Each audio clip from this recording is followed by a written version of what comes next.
10 साल की आयु में आलोक के माता पिता का स्वर्गवास हो गया।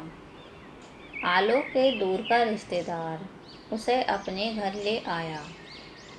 जब उस रिश्तेदार को पता चला कि वह बहुत सीधा है तो उससे ज़्यादा से ज़्यादा मेहनत कराने लगा। वह उसे पेट भर के खाना भी नहीं देता था। थोड़ी सी गलती हो जाने पर उसकी पिटाई भी होती थी।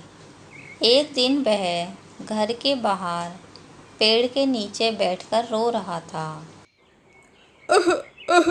माँ, बाबा, आप मुझे छोड़कर क्यों चले गए? तभी वहाँ से जगन नाम का एक आदमी गुजरा। पूछने पर आलोक ने उसे सारी बात बता दी। तू मेरे साथ चल, मैं तुझे पेट भर के खाना दूंगा और रहने के लिए जगह भी दूंगा। लेकिन जहाँ मैं कहूँगा वहाँ पर तुझे काम करना होगा। आलोक भोला भाला था, दुनियादारी से अनजान था। वह जगन के साथ चला गया। जगन उसे कुछ लोगों के घर काम करने के लिए भेजता था और उसके बदले जो पैसे मिलते थे उन्हें अपने पास रखता था। आलोक को सिर्फ वह खाना ही देता था। आलोक समझने लगा कि उस रिश्तेदार से यह आदमी बेहतर है जो कम से कम पेट भर खाना तो दे देता है। दिन बीतते गए। एक दिन जब वह उठा तो उसके शरीर में तेज दर्द हो रहा था। उसने जगन से यह बात कही तो उसने साफ साफ कह दिया। ज़्यादा बहाने मत बना, अगर काम पर नहीं गया तो तुझे खाना नहीं दूंगा। आलोक काम पर नहीं गया। वह एक वैद्य के पास चला गया और वैद्य ने उसे छूकर देखा। तुझे तो तेज बुखार है, मैं दवाई दे दूंगा। पैसे लाया है? मेरे पास पैसे तो नहीं हैं, तुम दवाई दे दो। जब मैं ठीक होकर काम पर जाऊंगा तो तुम्हारे पैसे दे दूंगा। तू जिसके पास रहता है उससे पैसे लिया, फिर मैं तुझे दवाई दे दूंगा। आलोक जगन के पास गया और उसने उसे बताया कि उसे बुखार है। उसने जगन से दवाई के लिए पैसे मांगे। इस पर जगन ने आलोक से कहा कि वह सिर्फ उसे खाना और रहने के लिए जगह देगा। इलाज कराने की जिम्मेदारी उसकी नहीं है। आलोक पैसे के लिए जगन के आगे गिड़गिड़ाता रहा, पर जगन ने उसे पैसे नहीं दिए।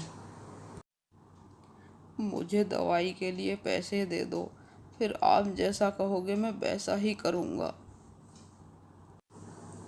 आलोक जहाँ काम करता था वहाँ जाकर उसने पैसे मांगे, पर किसी ने उसे पैसे नहीं दिए।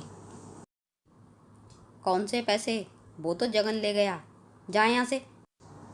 फिर वह वैद्य के पास गया और रोते हुए बोला।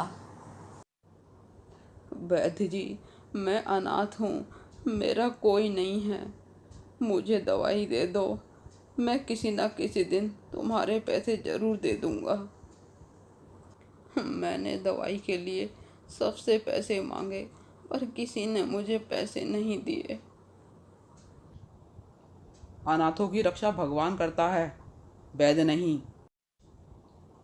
मैंने कोई मुफ्त का दवा खाना नहीं खोल रखा है जो मुफ्त में तेरा इलाज कर दूं। जा यहाँ से। आलोक निराश होकर मंदिर की तरफ जाने लगा। अचानक जोर की बारिश होने लगी। मंदिर के सामने जाकर उसने करुण स्वर में कहा। हे भगवान, मुझे बहुत तेज बुखार है, मैं खड़ा भी नहीं हो पा रहा हूँ। मेरी मदद करो। और आलोक बेहोश होकर वहीं गिर गया। उस बीमार बालक को देखकर किसी का कलेजा नहीं पसीजा, पर आसमान उस असहाय बालक की हालत पर ऐसा रोया कि उसके आंसुओं का सैलाब बाढ़ बनकर उस गांव पर टूट पड़ा।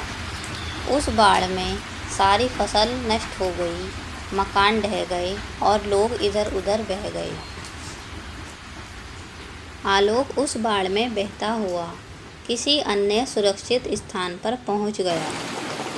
वहां सेठ जानकी दास को वह मिल गया। जानकी दास दयालु स्वभाव के थे। वह आलोक को अपने घर ले आए, उसका इलाज करवाया। जब आलोक को होश आया तब पूछने पर उसने जानकी दास को अपनी सारी व्यथा सुना दी।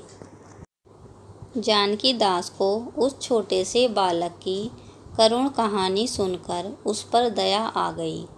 उन्होंने उसे अपने घर में अपने बेटे की तरह पाला, उसे पढ़ा लिखाकर एक काबिल इंसान बनाया। वह उस बालक के लिए मसीहा बनकर आए। ईश्वर सभी जगह विद्यमान है। वह किसी न किसी रूप में, किसी न किसी माध्यम से असहाय और जरूरतमंदों की सहायता अवश्य करते हैं।